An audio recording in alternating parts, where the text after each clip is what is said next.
उनके हिम्मत और हौसले की वजह से आज हम इस चीज़ को शुरू करने में थोड़ी अपनी तत्परता दिखा पाए हैं। बहुत हौसला है इनके पास, इसकी वजह से आज ये जो कुछ भी आप देख पा रहे हैं ये वही है। अभी छोटा सेटअप है, धीरे धीरे बड़ा होगा, समय लगेगा, लेकिन ये भी बहुत हौसले का काम था जो लगभग कई दिनों से चल रहा था, आज पूरा होने के कगार पे है।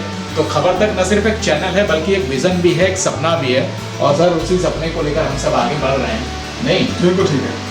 तो आगे जो भी होगा आप सबको ये सब चीज़ें दिखने को मिलेंगी और दिखेगा वही जो सच होगा। और इसीलिए हमने ये लिख भी रखा है, आप सामने देख सकते हैं कि न सत्ता की गुलामी न विपक्ष की पहरेदारी, सवाल जनता का हुंकार हमारी। तो ये टैगलाइन के साथ ही हमें रोज़ जीना है और रोज़ आपके सामने इस कड़ी परीक्षा में हमें खरा भी उतरना है। तो देखना यही होगा। अब आप लोगों का आशीर्वाद, प्यार और दुलार ये सब भी हमें चाहिए। अब ना ही कोई व्यक्ति विशेष, ना ही कोई राज्य विशेष, ना कोई पार्टी विशेष, किसी का कोई पक्षपात नहीं, निष्पक्ष राय और निष्पक्ष जनता के लिए, केवल और केवल जनता के लिए हम लोग एक प्रयास कर रहे हैं। आप लोगों का आशीर्वाद हम लोगों को चाहिए।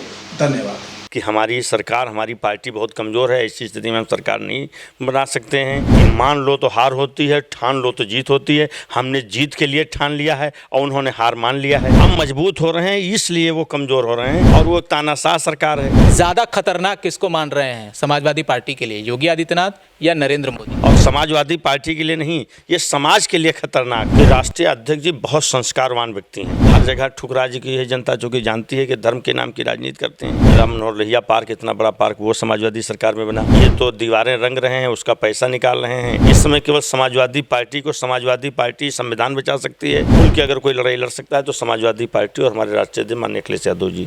मोदी जी सर झुका लें और संविधान के सामने दिखावा करना भाजपा का पुराना वो है, हथकंडा है। नमस्कार, स्वागत है आपका खबर तक मीडिया पर। और लॉन्चिंग के बाद हम बात कर रहे हैं समाजवादी पार्टी के राष्ट्रीय सचिव प्रदीप कुमार यादव जी से। ये अधिवक्ता समाज के पहले प्रतिनिधित्व कर रहे थे और उसके बाद प्रदेश अध्यक्ष रहे और अब ये राष्ट्रीय सचिव बन गए हैं, यानी पार्टी में दबदबा बढ़ रहा है। लेकिन सियासत के इस दबदबे में किस पार्टी का ज़्यादा दखल है, इस बात पर हम चर्चा यहाँ करेंगे। और हमारी अभी भी नई ऑफिस भी खुली है तो इस पर भी चर्चा होगी। आगे क्या रोड मैप होगा ये भी हम आपको बताएंगे, लेकिन शुरुआत सियासी चर्चा के साथ। तो स्वागत है आपका। पहले आप ऐसे गेस्ट बने हमारे चैनल पर जो आपसे हम संवाद कर रहे हैं और उम्मीद यही करते हैं कि अब ये सिलसिला, ये संवाद बना रहे। बहुत बहुत धन्यवाद इस चैनल को शुरुआत करने के लिए। और जैसा कि सभी लोग जानते हैं कि मीडिया जो है वो संविधान का चौथा स्तंभ है और ऐसे में आपकी जिम्मेदारी बहुत बढ़ गई है। आपको बहुत बहुत बधाई, बहुत बहुत शुभकामनाएं। ये चैनल बहुत आगे तक जाए, इसकी उम्र बहुत लंबी हो, बहुत बड़ा नाम करे देश में, प्रदेश में। ये मेरी बहुत बहुत दुआएं हैं आपके लिए। और दूसरा ये कि इस समय आप जैसा कि जान रहे होंगे कि इस देश में मीडिया की जो हालत है वो ये है कि वो मीडिया का बहुत बड़ा हिस्सा सरकार के उस सिस्टम की कठपुतली बनी हुई है। तो मैं चाहता हूँ उससे इतर जो मीडिया का असली रूप है और एक आम जनमानस की चीज़ें आप पूरी तरह से पटल पे रखें, समाज के सामने रखें, ये आपसे उम्मीद है इस चैनल से। यही आपसे मेरी अपील भी है। तो शुरुआती दौर में ही हम ये भी कह देना चाह रहे हैं कि भाई अगर आपकी आलोचना होगी तो इसको भी झेलने के लिए तैयार हैं या नहीं? नहीं, अगर आलोचना हम कोई काम करेंगे और आलोचना लायक काम होगा तो बिल्कुल झेलेंगे। हम ऐसी कोई गलती अगर करते हैं और हम उससे गलती होती है तो उस पर आलोचना होती है तो उसको तो हर अच्छे व्यक्ति को सहनशीलता उसके अंदर होनी चाहिए। इतना स्कोप है कि आप मीडिया की आलोचना झेल सकते हैं, बाकी लोगों की तरह नहीं कि वो तुरंत ही सर्टिफिकेट थमा दें। नहीं, ऐसी कोई बात नहीं। अगर हम तो आपसे अच्छी अपील कर रहे हैं कि आप अच्छा काम करें, आलोचना की और यहाँ की तो बात ही नहीं। हम आपसे केवल अपील कर रहे हैं कि जो मीडिया का सही चेहरा है, असली चेहरा है, वो सामने आप दिखाएं। जैसा कि लोगों के मनों में बसा हुआ है लंबे समय तक कि मीडिया सबकी, आम जनमानस की आवाज़ है। बिल्कुल, मीडिया को लेकर बहुत चर्चा उठ रही है, लेकिन हमारी कोशिश यही होगी कि इस छवि को भी थोड़ा बदला जाए और एक अलग तरीके से जो आप चाहते हैं, जो आपकी उम्मीदें हैं और आपके साथ साथ जो जनता की उम्मीदें हैं उस पर भी खरा उतरा जाए। लेकिन अब सवाल ये है कि आपने लोकसभा में बेहतर प्रदर्शन किया, आगे विधानसभा की तैयारी है, क्या चल रहा है पार्टी में?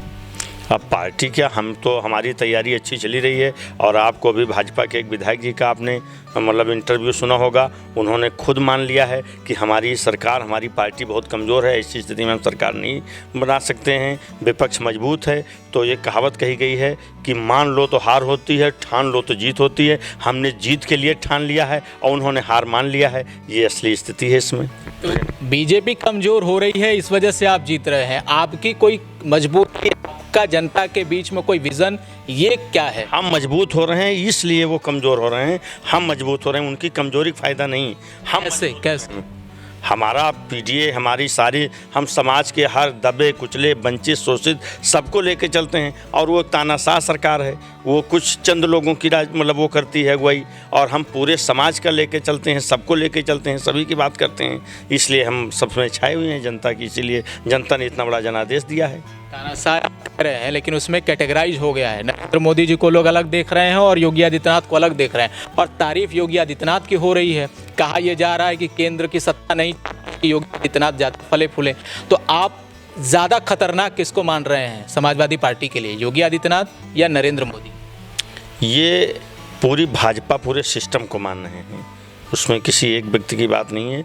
ये पूरा सिस्टम, पूरी आरएसएस, पूरी भाजपा मिलके, और समाजवादी पार्टी के लिए नहीं, ये समाज के लिए खतरनाक है।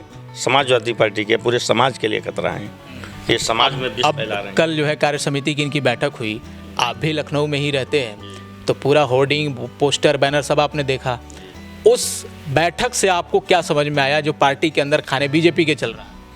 अब बहुत ज़्यादा तो हमने गौर नहीं किया, लेकिन जहाँ उन्होंने प्रकाश डाला है कि कार्यकर्ता की बात नहीं सुनी जाती है और इस पे आना चाहिए कार्यकर्ता के, आम कार्यकर्ता की बात नहीं है, इसलिए हम चुनाव हार गए। वो जहाँ तानाशाह सरकार है वहाँ सबकी बात सुनी कैसे, इसमें वो सुधार कर सकते।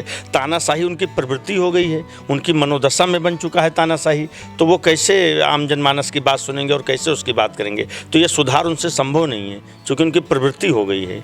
तो इस समाजवादी पार्टी एकदम फुल कॉन्फिडेंस में दिख रही है, कहीं ओवर कॉन्फिडेंस तो नहीं बनता जा? नहीं, ओवर कॉन्फिडेंस बिल्कुल नहीं है। हमारे राष्ट्रीय अध्यक्ष जी बहुत सही एक एक नाप तौल के कदम रख रहे हैं, कहीं से कोई ओवर कॉन्फिडेंस नहीं है, और बहुत अच्छी और बहुत सारगर्भित तैयारी हो रही है।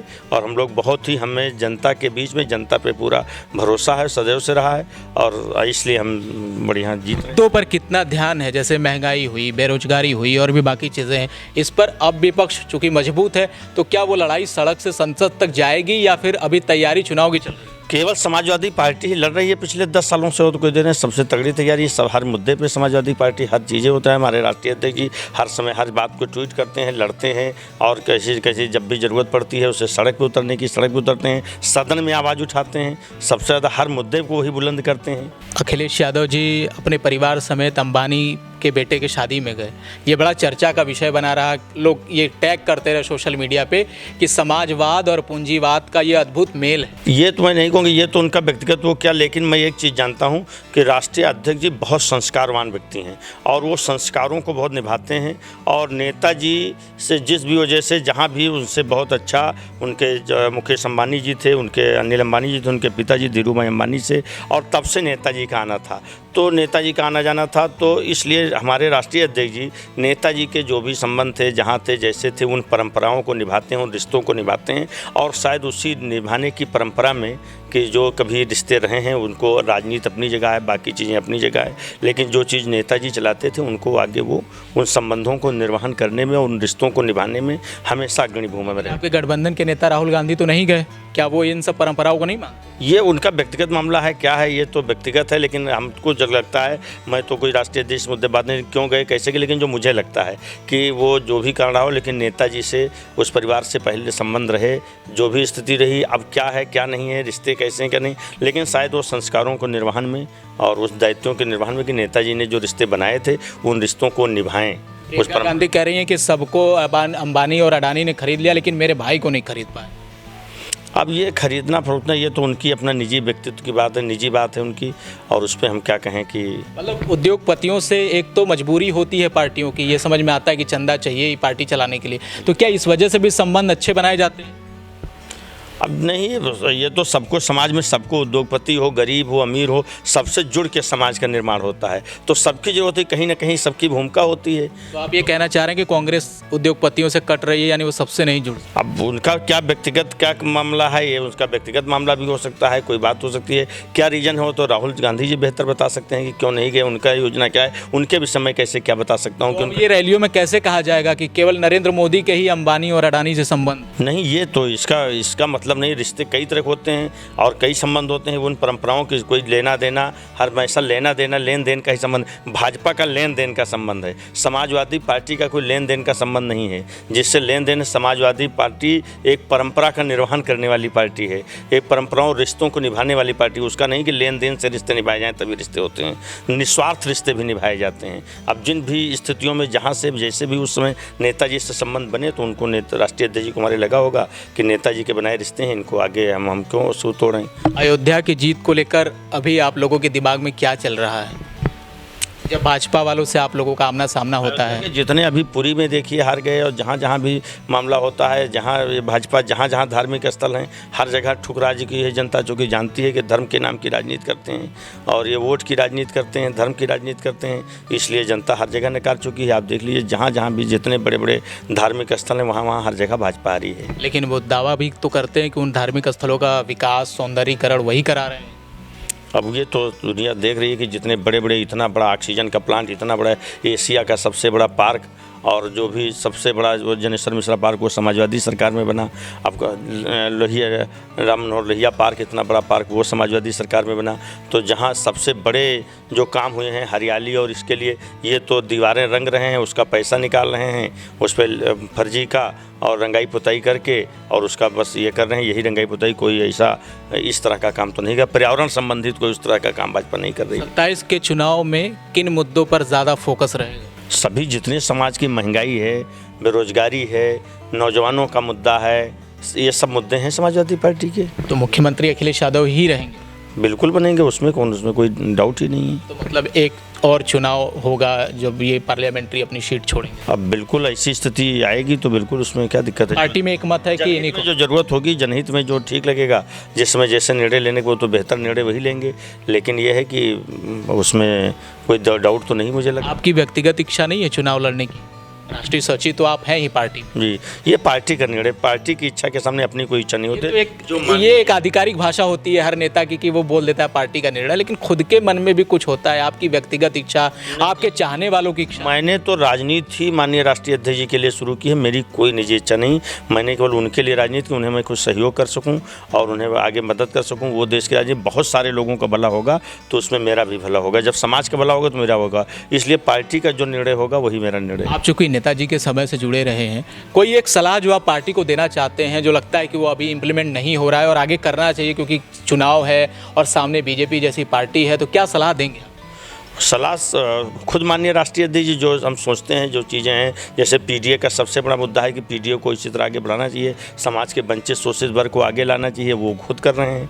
तो ये कोई ऐसी सलाह नहीं है, वो सारे काम में वो खुद इतने जागरूक, इतनी बार के सांसद रहे, मुख्यमंत्री रहे, एक एक सारा निर्णय उन्हीं की वजह से, इतनी उनके निर्णय से इतने अच्छा टिकट वितरण किया, इतने चुन के सारे निर्णय लिए, इतना बढ़िया प्रदेश अध्यक्ष बनाए, मतलब पिछले पायदान पर खड़े समाज के व्यक्ति को लाकर उन्होंने प्रदेश अध्यक्ष बनाया। इसकी चारों ओर प्रशंसा हो रही है, हर निर्णय की उनकी प्रशंसा हो रही है।